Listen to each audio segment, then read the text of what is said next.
Festival preparations. Organizing sacred celebrations.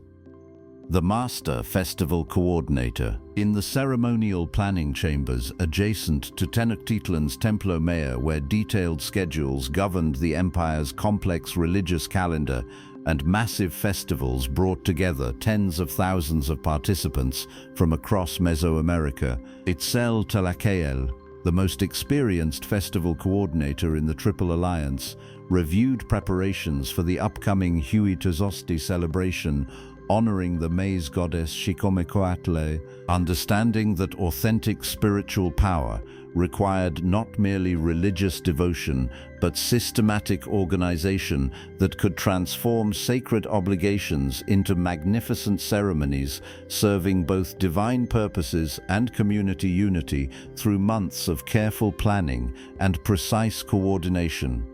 The Huey Tozoztli festival, scheduled to begin in 18 days during the fourth month of the solar calendar, represented one of the empire's most important agricultural celebrations. The timing had been determined by the temple astronomers based on careful observations of seasonal changes and stellar positions, but transforming that celestial schedule into a practical celebration required coordinating the efforts of hundreds of specialists, thousands of participants, and dozens of communities throughout the Central Valley. The maize blessing ceremonies will require 48 trained dancers, 12 master musicians, 6 ritual specialists for the seed sanctification, and ceremonial costumes for all participants, Itzel announced to his team of assistant coordinators during the morning planning session. We also need to arrange housing and meals for visiting dignitaries from 36 tributary communities, coordinate the arrival of tribute offerings, and ensure that all ceremonial materials are properly prepared and purified. The complexity of festival organization rivaled that of military campaigns or major construction projects. Every detail had to be planned months in advance, from the training of ceremonial participants to the procurement of exotic materials, the construction of temporary structures, to the coordination of food service for massive crowds. A single oversight could disrupt ceremonies that served essential spiritual and political functions for the entire empire. Nakali, a junior coordinator specializing in participant management, reported on progress with the dancing groups. The primary maize dancers have been training for 6 weeks and show excellent skill development. However, 3 of our secondary performers have fallen ill, and we need replacements who can learn the required choreography in the remaining preparation time. This challenge reflected the human dimensions that complicated even the most carefully planned religious celebrations. The sacred dances performed during major festivals required months of training to master the precise movements, timing, and symbolic gestures that conveyed proper respect to the deities. Finding qualified replacements on short notice meant identifying individuals with both necessary physical abilities and sufficient spiritual preparation for their roles. Contact the Karmikak schools to identify advanced students who have demonstrated exceptional ability in ceremonial dance, Itzel instructed. Arrange intensive training sessions with our master choreographers and ensure that the selected students undergo proper purification rituals before participating in the sacred ceremonies. The festival's musical requirements presented equally complex organizational challenges. The Huey Tozoztli celebration featured specific musical compositions associated with agricultural renewal, each requiring different instrumental combinations and vocal arrangements. The empire's finest musicians would travel to Tenochtitlan for the festival, but coordinating their arrival times, rehearsal schedules, and accommodation needs demanded careful logistical planning. The master drummers from Texcoco arrive in 4 days and will need practice space that doesn't interfere with ongoing temple ceremonies, noted Tzotzil, the coordinator responsible for musical arrangements. The flute ensemble from Tlatelolco requests additional time for rehearsals with the Tenochtitlan singers, and the conch shell players need access to the ceremonial plaza for acoustic testing. These technical requirements reflected the sophisticated artistic standards that major Aztec festivals maintained. The ceremonies served not just spiritual functions, but also demonstrated imperial cultural achievements to visiting dignitaries and tributary representatives. Musical performances of exceptional quality reinforced the empire's reputation for artistic excellence while creating the appropriate sacred atmosphere for religious observances.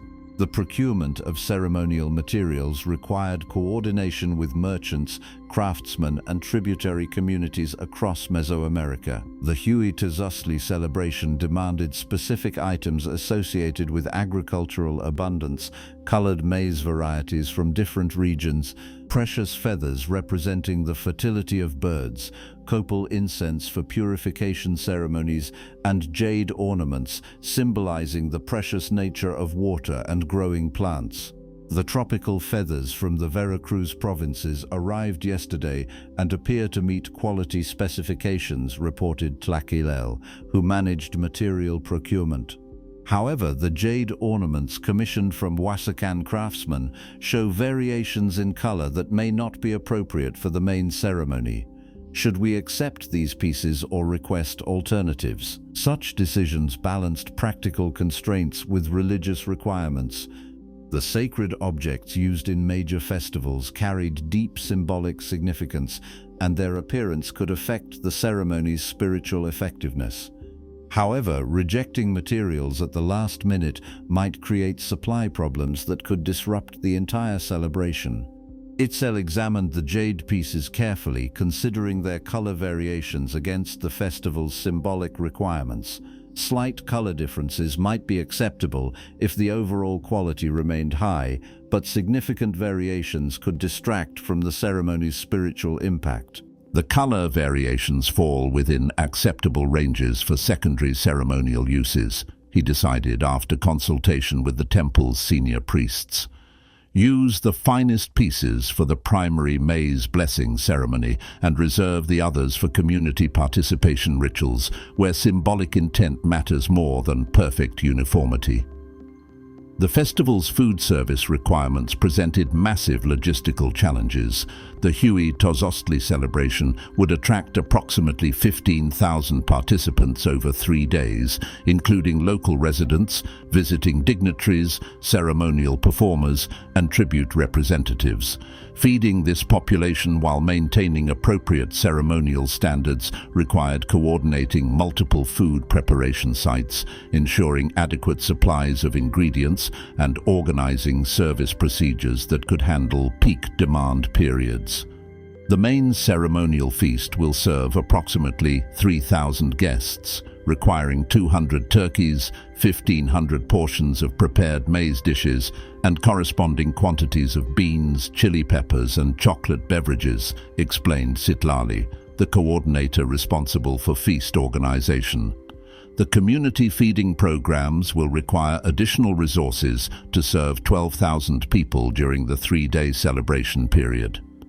These numbers represented a significant portion of the capital's food supply, requiring careful coordination with market administrators, tribute collectors, and regional suppliers.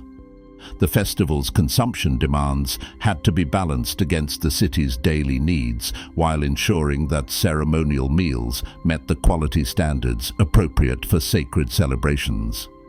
The temporary construction required for major festivals created additional organizational complexities. The Huey Tozoztli celebration needed special platforms for ceremonial dances, covered areas for visiting dignitaries, additional altar spaces for community offerings, and expanded facilities for food preparation and distribution. These structures had to be designed, constructed, and positioned according to religious specifications while meeting practical requirements for crowd management and ceremony coordination.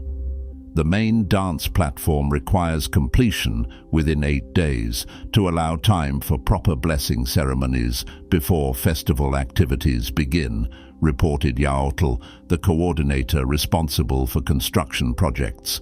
The carpentry teams are making good progress, but recent rains have delayed work on the foundations, and we may need additional workers to meet the completion schedule. Weather considerations affected festival planning in multiple ways. Outdoor ceremonies depended on favorable conditions, but contingency plans had to account for seasonal variations that could disrupt carefully planned schedules. Rain during construction could delay necessary preparations, while drought might affect the symbolic appropriateness of agricultural celebrations. The festival's security arrangements required coordination with military officials and neighborhood administrators throughout the capital.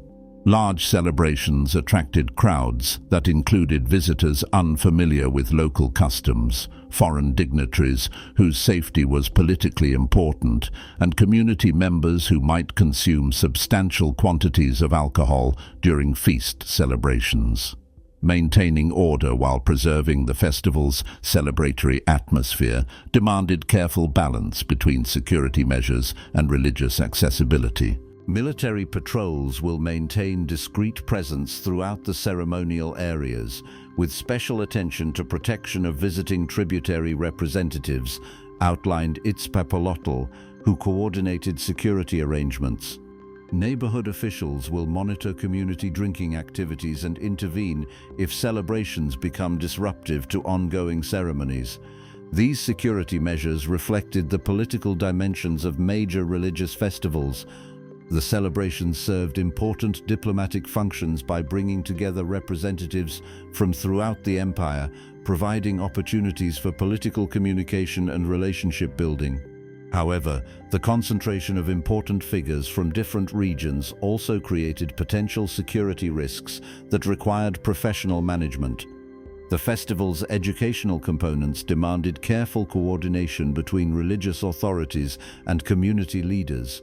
Major celebrations provided opportunities to teach imperial history, religious principles, and social values to large audiences, particularly young people who were experiencing these elaborate ceremonies for the first time.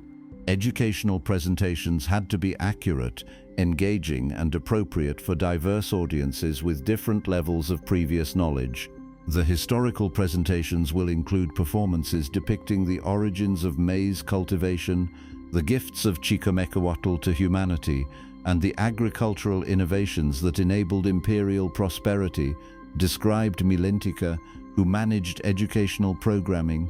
We've prepared versions appropriate for different age groups and arranged for presentations in both Nahuatl and regional languages for visiting communities. This educational focus reflected the festival's role in cultural transmission and community integration.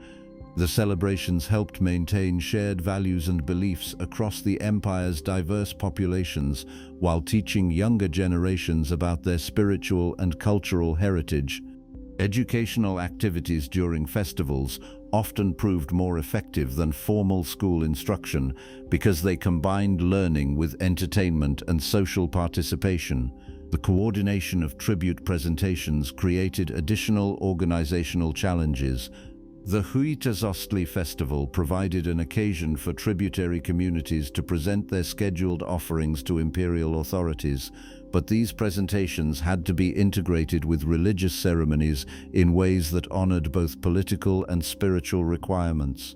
Tribute displays demonstrated imperial wealth and power while acknowledging the divine sources of agricultural abundance. 23 tributary communities will present agricultural offerings during the festival's second day, requiring coordination of arrival schedules, presentation sequences, and ceremonial integration, explained Nekali, who managed tribute coordination. The presentations must follow religious protocols while accommodating political precedence considerations for different regional representatives. These tribute ceremonies served multiple functions simultaneously, fulfilling administrative requirements for revenue collection, demonstrating imperial authority to visiting dignitaries, and providing tangible evidence of divine favor in the form of abundant agricultural production. The coordination required balanced attention to practical efficiency and symbolic appropriateness. The festival's artistic exhibitions required collaboration with craft guilds and artistic specialists throughout the empire. Major celebrations provided opportunities to display the finest examples of imperial artistic achievement, from elaborate featherwork costumes to precious metal ornaments, carved stone sculptures to painted manuscripts. These displays demonstrated cultural sophistication while honoring the deities through presentations of exceptional beauty and craftsmanship. The Featherwork Guild will display 20 ceremonial costumes representing different aspects of agricultural abundance, while the Jade Carvers have prepared special ornaments depicting maize deities and fertility symbols, reported Xochitl, who coordinated artistic exhibitions. The presentations will be arranged to enhance the ceremonial proceedings while allowing visitors to appreciate the technical excellence of imperial craftsmanship. Such exhibitions served both artistic and political purposes. The displays educated participants about imperial cultural achievements while demonstrating the prosperity that divine favor and effective governance could produce. Foreign visitors returned to their home territories with impressive memories that reinforced the empire's reputation for cultural sophistication and material abundance. The purification ceremonies required for all festival participants created additional organizational demands. Everyone involved in sacred celebrations, from primary ceremonial performers to food service workers, had to undergo appropriate spiritual preparation through fasting, bathing, and ritual purification. Coordinating these requirements for thousands of participants required careful scheduling and supervision. All primary ceremonial participants will begin their 4-day purification period in 6 days, requiring coordination of bathing facilities, fasting supervision, and spiritual instruction, outlined Tlacaelel, who managed purification procedures.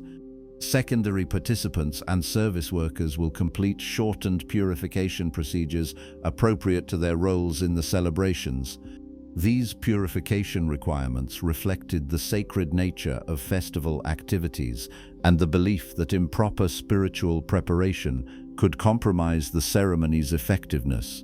However, managing purification procedures for thousands of people required practical organization that could maintain religious standards while accommodating the diverse schedules and responsibilities of different participant groups. The festival's integration with ongoing temple activities required careful coordination to ensure that regular religious observances continued without disruption during the special celebration period. Daily ceremonies, astronomical observations, and educational programs had to proceed normally while accommodating the additional demands of festival preparations and special ceremonial activities. Regular temple ceremonies will continue on modified schedules during the festival period, with some daily observances integrated into the special celebrations and others relocated to secondary ceremonial spaces, explained Itzel Tlacaelel, who coordinated temple schedule integration. The astronomical observation program will incorporate special observations related to agricultural timing while maintaining standard celestial monitoring activities. This integration demonstrated the sophisticated coordination that major festivals required. The celebrations enhanced rather than replaced regular religious activities, creating opportunities for expanded spiritual observance while maintaining the consistent ceremonial schedules that sustained imperial religious life throughout the year. As the festival approached and final preparations intensified, Itzel reflected on the remarkable coordination that major Aztec celebrations represented. The Huey Tozoztli festival would bring together thousands of participants, display the finest examples of imperial artistic achievement, demonstrate effective governance through careful organization, and provide spiritual renewal for entire communities. The months of planning and coordination that preceded major festivals reflected the sophisticated administrative capabilities that enabled the Aztec Empire to maintain cultural unity across vast territories and diverse populations. Festival organization required the same systematic approach and professional competence that characterized imperial administration in other areas, from military campaigns to construction projects, tax collection to diplomatic relations. The festival coordinators who managed these elaborate celebrations served as cultural engineers whose work sustained the spiritual and social bonds that held imperial society together. Their professional expertise enabled communities throughout the empire to participate in shared religious experiences that reinforced common values while celebrating the divine forces that governed agricultural abundance and human prosperity. The success of festivals like Huey Tozoztli depended not just on religious devotion, but on practical organization that could transform spiritual ideals into magnificent celebrations accessible to entire communities. Through careful planning, systematic coordination, and attention to both religious requirements and human needs, festival coordinators created opportunities for tens of thousands of people to participate in sacred activities that honored the gods while strengthening the social and cultural foundations of imperial civilization. As the Huey Tozoztli celebration began and thousands of participants gathered to honor Xicomecoatl and celebrate agricultural abundance, the months of preparation and organization would become invisible, allowing communities throughout the empire to experience the spiritual renewal and cultural unity that major festivals provided. The careful coordination would appear effortless, the complex logistics would function smoothly, and the sacred celebrations would achieve their essential purposes of honoring the gods while strengthening the human communities that depended on their continued favor and protection. The festival preparation process demonstrated that authentic spiritual celebration required both religious devotion and practical competence, both sacred inspiration and systematic organization. The coordinators who managed these elaborate ceremonies served as essential intermediaries between spiritual ideals and practical realities, ensuring that religious obligations were fulfilled through celebrations that brought together entire communities in acknowledgement of their dependence on divine favor and their gratitude for the abundance that proper spiritual relationships could provide.